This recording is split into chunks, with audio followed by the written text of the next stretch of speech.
Hey guys, and welcome back to our channel. We are back with a new episode of the Challenge 39. This is episode 10. And we're coming right back from the Melissa and Tori elimination, where Tori sent Melissa home. And when we're coming right in, Colleen is feeling a certain type of way. Yeah, so we come in and Colleen basically realizes that she isn't a part of the big alliance. I don't And understand. she How you even decides know that? if she decide that instead of going for basically the people who voted for her number one priority is getting out Mariah. Mariah. I don't understand how she said, I gotta get Mariah out because she's playing both sides. But the side that you think you playing for is not playing for you. So what is it? Who cares if she playing both sides? Exactly. It didn't And matter only at all. and what do you mean both sides? There's only one other UK person in here now. It doesn't even matter. After that, we see Kylie get a little note from Melissa. And basically, he's like, Melissa is gone, my little boo babe, but, I have Mariah and James here and Horacio and Norris, and I'm just going to live vicariously through them because I'm not getting no action. Mm-hmm. And then from there, we see Michelle and Mariah basically having a little mirror chat in which Michelle basically says that I don't think being around James is beneficial for your game. Yeah. And that, basically we don't really know where you stand because you're associated with James. And I will say this, we'll get into it later, but Mariah this episode did what she needed to do. I'm proud of her. But yeah, I just don't understand how y'all gonna tell her how to play her game. Like, how can you say James is good for her game for her. Like he's a number for her, but as far as like, I guess he's not as far as the other people will target her because of him. Yeah. Yeah, But y'all not saying nothing again. Y'all not saying so Michelle, when you was in the bed with Callum, that was all cute and dandy.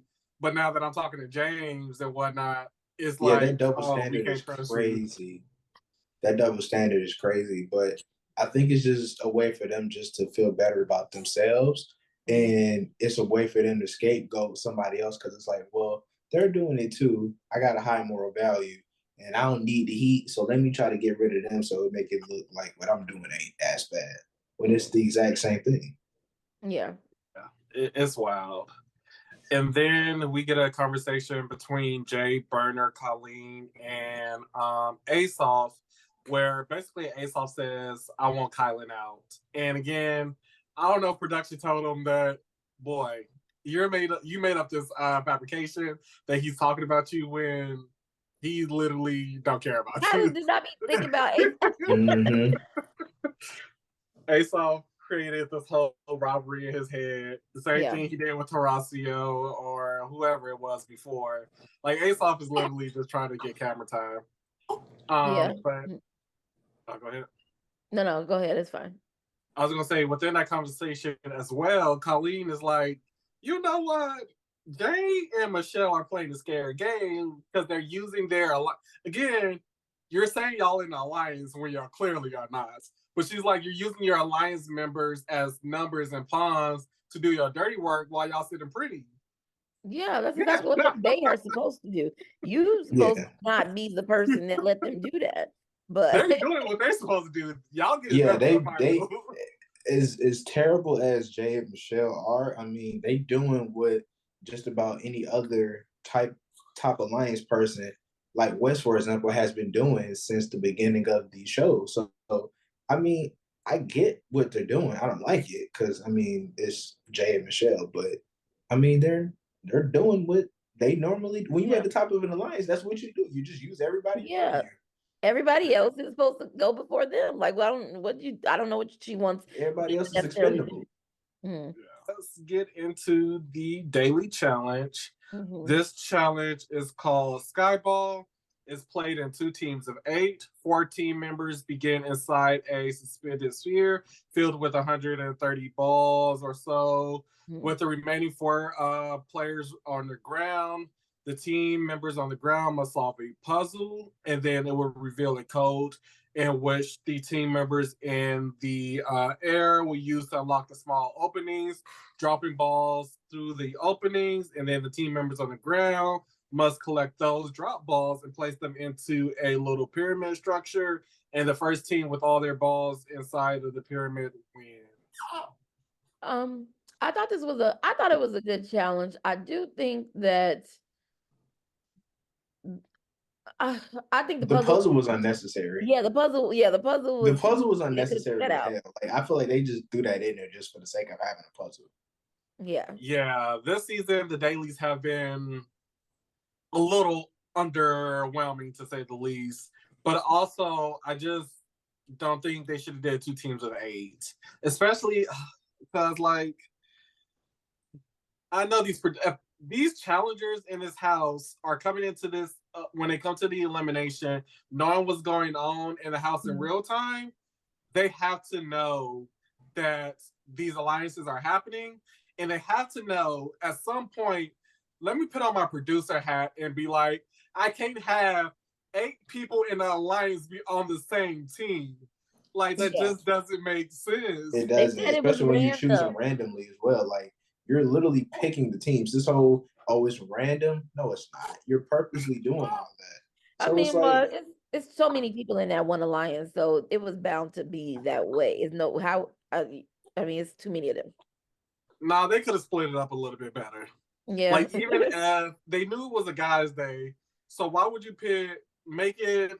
I don't know. They could have did something to either break down the teams a little bit more. It should have been like 3 teams of whatever. Like it could have been a way for them to kind of break up those numbers a little bit more.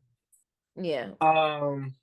But once they get once they finish the puzzle, which says chaos, and the people up at top get the put the code in and start throwing out the balls, it's really very straightforward up to that, because they tried to make it seem like they had that confessional with Kylan, like, we're pretty much neck and neck. How? Because Jay got up to the top of that pyramid like they 30 started minutes a good before. 5-10 minutes before you. So I was like, unless you are like super fast, amazing like that, is no way if y'all going at the same rate, there's no way that you can make it up. Yeah. And again, they started before you. So even if y'all had collected more balls, they already got balls inside when y'all are just now starting. Like, yeah. So yeah, it was pretty straightforward. Nothing really too much to talk about. So I forgot what color, but Aesop, Colleen, Emmanuel, Horacio, orange, Raven, and Zara wins. Yeah, the orange team. Yeah. So they go into a pointless deliberation where basically Horacio says, name one person everybody y'all want to save. And basically it was Ed, and Mariah said James, Zara said James, and then everybody else said Ed. And Horacio already knew at that point. It was like, all right, Kylan, I'm sorry. I tried, but at least he didn't put a vote on Kylan, unlike Zara. So I will give him that he was just like, you know what? It's already 7-1. It's no point in me voting. And then we see that Jay is remaining quiet, and basically Horacio is like, okay, you're not saying his name, but you're not saying his name either. So he was clocking. He was really taking notes on him for real. That's when I noticed. He was like, oh, so that's how you moving now. Okay, bet. Yeah, Horacio clocked in this episode. He was like, hi, I see how we moving. And so, yeah, Colin is the main vote for the house. So we get to the club, essentially, because nothing else really happens. Well, I guess Berna and Michelle decide to have a conversation where Berna basically wants to know, where do I stand within this alliance? You're my friend. We call and talk outside of this house, yet you're spending all your time with Olivia and, whatever the place may be. And she's like, I feel used. And Michelle she didn't tell Berna this, but she basically states in her confessionals that Berna drains her out and that she has all this responsibility this season because, she's a supervisor now. And, she doesn't know how to, work the schedule and stuff like that. So when she clocks in, she's already overwhelmed.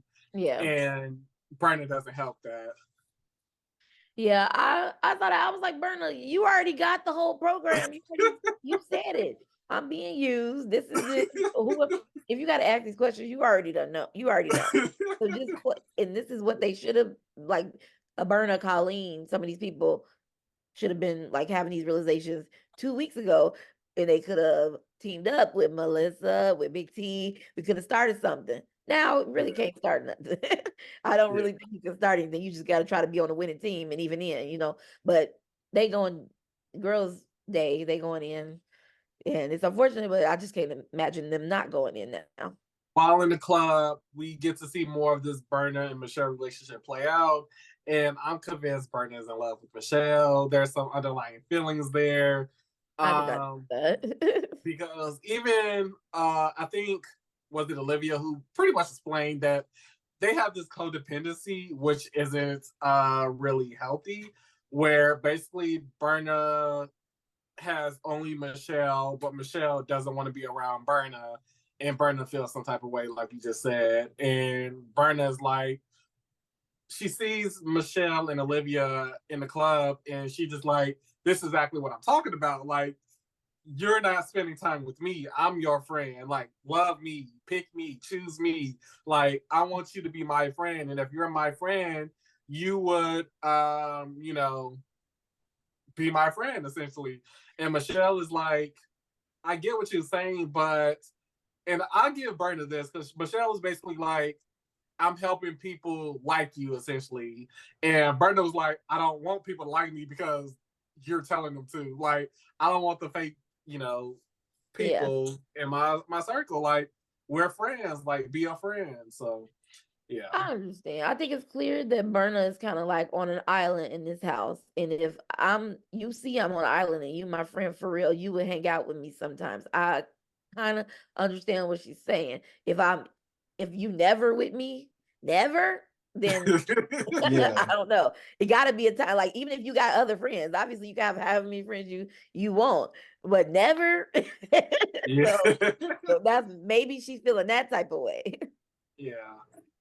And I'm tired of people, because this word's been used around a lot this season, where they're basically saying, I'm navigating all these friendships and all this other stuff.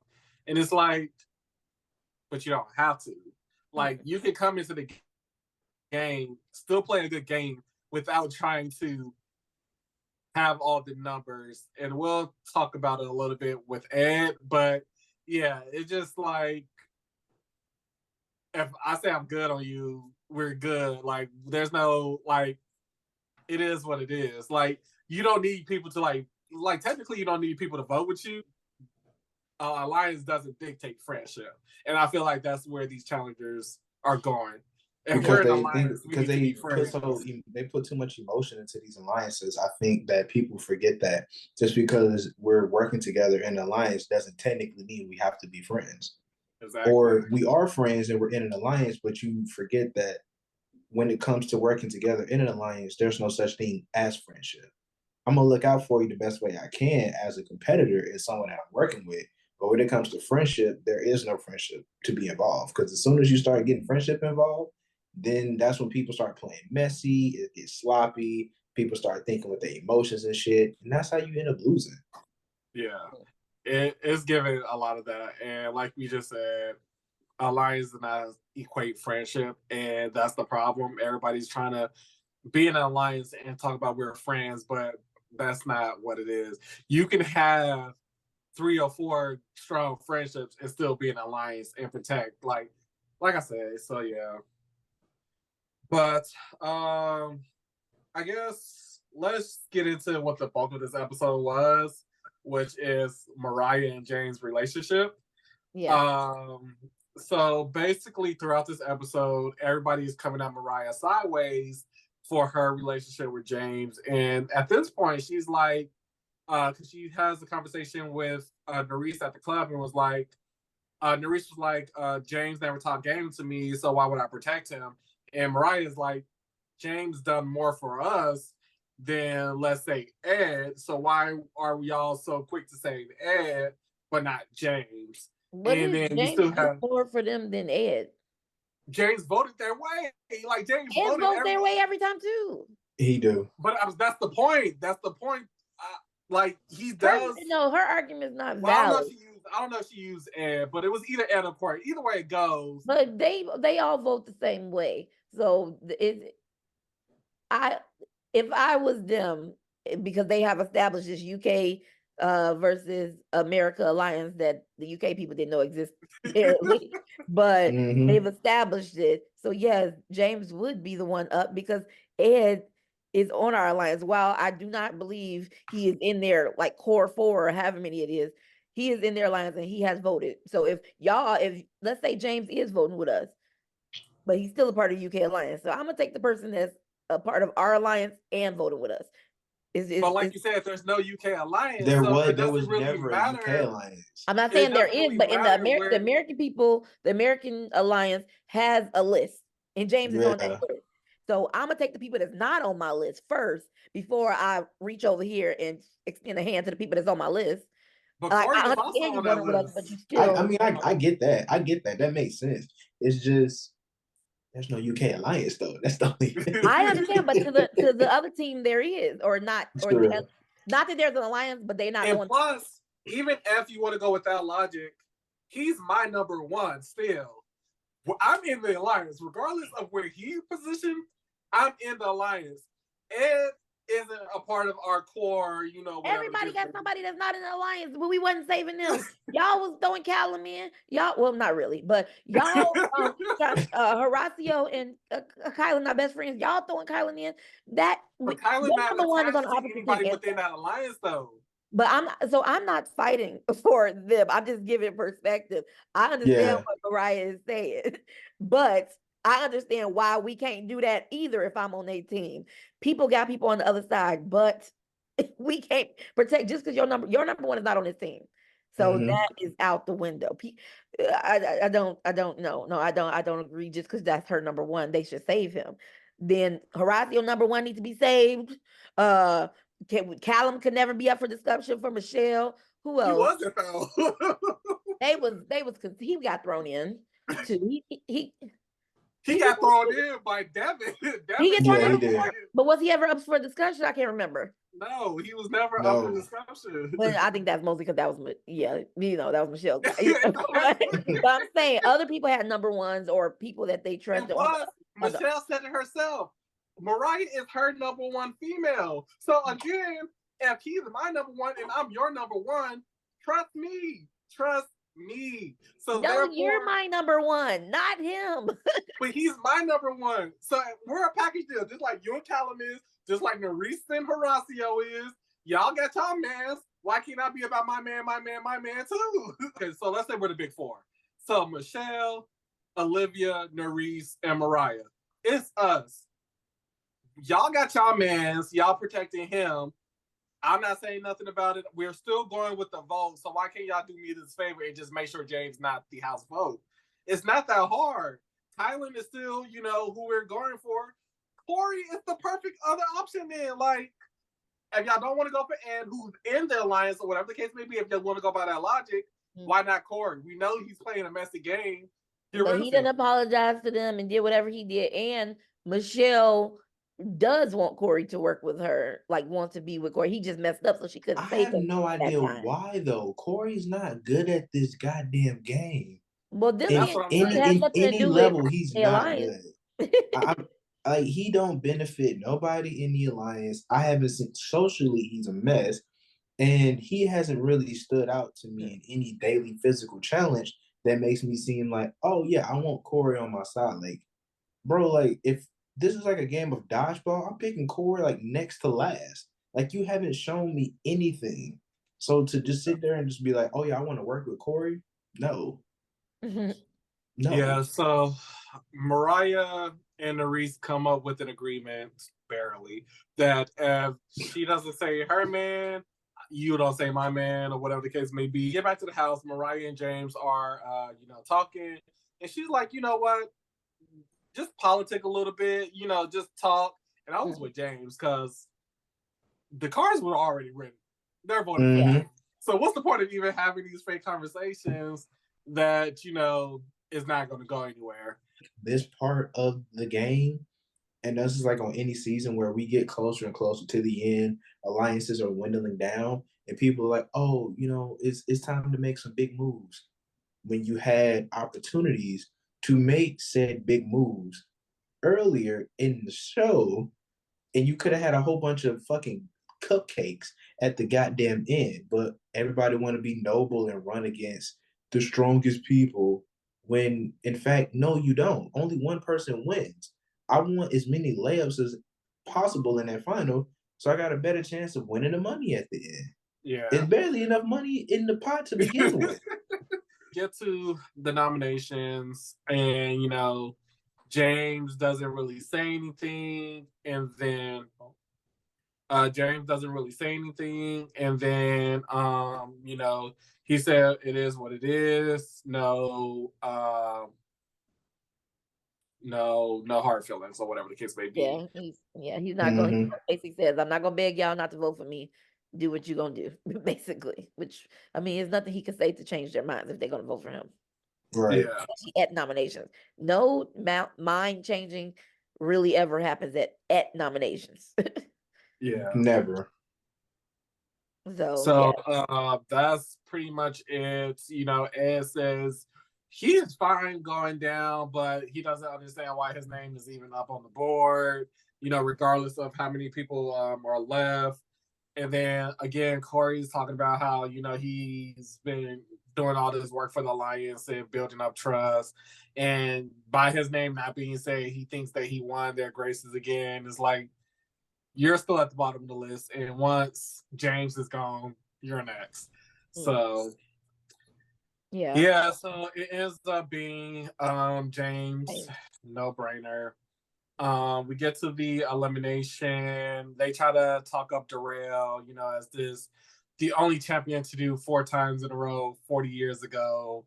Like, it's first of all, it's crazy because it should have been 5 in a row, but he ended up punching Brad in the fucking face multiple times and dropping bombs on him. So it should have been 5, and it would have been unheard of and untouched. And I think he would have been on a higher pedestal than Johnny Bananas. But also, I think we're getting to the point where it's like, Darrell, what else have you done, bro? That's what I was. Yeah, I'm like, Darrell is a champion, but Darrell won when the challenges were not that on par of champions. Like Bananas, he's still competing at a caliber of a champion. Jordan still competing at a caliber of a champion. CT, we don't have to even go into CT. Yeah, we ain't got it. But these people are still competing at the level. Well, CT doesn't have to compete at this point, honestly. He just show up and people know. He just show up. He saved his energy for the final. They still clock in. Darrell just come for a vacation. And he doesn't care if he wins. Like, I don't think Darrell cares if he wins or not. But he's just there to. If we look at his past performances, it does feel like he's kind of like lost that edge where like people used to be afraid to go against. He's not a threat. Like now out here, they got some of these people. Like they got families, they got jobs, maybe outside of these other things. I don't know. I don't know why people younger is more important. Darrell is a top tier athlete because he is a boxer. So he has that. This is when I knew Darrell was on the decline.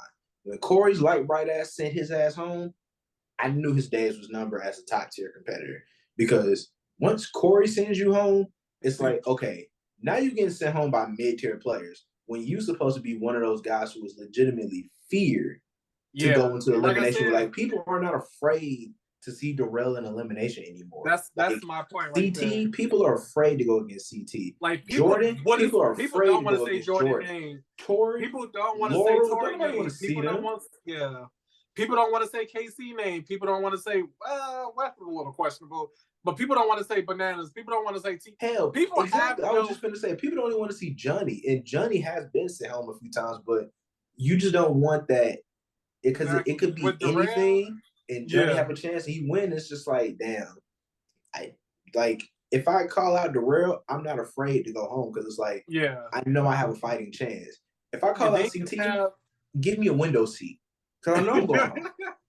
And then you have to think about it. You have people preferring to call Darrell out over Josh, who has the worst elimination record in challenge history.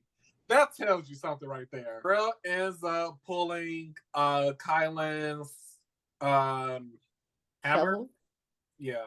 Yeah. Whatever it's called. And they are playing Firewalker, where players are suspended on a hexagonal platform, Yeah. which has one firebolt branching out from each corner. They must rotate and maneuver the platform, basically lighting each bow near the flamethrower. And their first player to light all 6 wins the elimination. And they tried to make it seem like this elimination was like neck and neck, although it was, but it was given very. What was that elimination we just saw? Was it USA with they had to. Who was it? Or was it this season with the fire? I don't remember. But it was basically that same elimination where it was like. I think it was this season. I know what you're talking about. Yeah. Yeah, it was just like. It wasn't. I thought it was a good elimination. I think it was a good elimination because of the edit. I think in general it looked kind of stupid, but I think overall it was something different, something we really haven't really seen before. And I gotta give him kudos to that alone, because it did feel like it was a fair, this is anybody's game. Yeah. Like Darrell not gonna come in and just run over Kylan, or Kylan's not gonna outsmart Darrell. Like, it was anybody's game. So I can give him kudos. Yeah, it was an even playing field, but at the same time we already kind of knew, like, Darrell wasn't really doing anything to try to win. Like, honestly, yeah, he wanted to take it slow and steady, but I don't think he knew what he was doing. You said you what? I don't think he knew what he was doing for real. Well, I think he was just. I think it's an unpredictable elimination. They never played it before for real. Yeah, I think it looked easier than it was because the way Kylan described it. Well, Kylan was fumbling. Like, I don't know what happened to Kylan, but after that third one, he was just like fumbling all over the place. In the end, Kylan wins. He saves them $10,000. TJ made it seem like he was about to get another bonus perk, but he just lets him know that, congrats, you did it for your team. And then TJ lets him know that $10,000 is not as exciting as they. I just really think it should be more. That would make them. That would make the top tier players be like, they stealing 50,000. Then you really go be like, like then you gonna send out your best players. Exactly. Like that'll switch up the game. You want to make it not as boring and more interesting. Tell them the champs taking 50,000. I think the concept of that I think E-Man said it. Oh, go ahead. No, I'm saying I think the concept of that should have been. I don't think they really thought that through. It was like, y'all sending out people that y'all don't want in the final when you could have easily have been saving the people who are a little bit weaker for this part, because then if you work together and have more money, by the time you got to this part, yeah, you want to keep the money, but realistically, if you send somebody down there that you don't like, yeah, you lose 10 grand, but at least you get rid of a cupcake and make it easier for yourself in the final. We have Kylan back in the game. They're gonna be upset. Hopefully, they don't send him again next time, but probably so. They definitely gonna send. They send Kylan ass every time at this point. Yeah, till he go home. Yeah, it's Kylan and Colleen until they're gone. But TJ lets them know, y'all go home, get suited up. I'll see y'all in an hour, because we got an overnight challenge. And I will say the last couple of seasons, the overnights have been a little bit better, because that's when they usually go to that haunted landing strip or whatnot and do all that other stuff they be doing. But it looks like it's just an Eden challenge this go around. So we'll see how that plays out. Alrighty. So in first place, we have Team Say. He still have all his players. This episode, E-Man, Colleen, Mariah, Aesop, and Raven gave you all your points because they was all on the winning team. Yep. So that's where that was coming from. Mariah gave you a lot of confessional points, but outside of that, it's pretty standard. In second place, we have my team. I have 1,939 points. I'm down to my final 5. I think I have a strong 5. They're trying to get rid of my boy Ed. They playing in his face, but Horacio, Zara gave me some good comp points, and Michelle gave me good confessional points because she's the big boss on campus right now. So yeah, and she's the narrator of the season. So Unfortunately. and then third place, holding strong, we have Gigi with 1369. Jay gave you some good comp points. Kylie gave you some good confessional points. So, you hold it strong. You're not too Hang in far there, behind. Kylan. Hang in there. That is our recap and review for this week. Please like and subscribe. Leave a comment down below, and we will see you on our next video. Peace.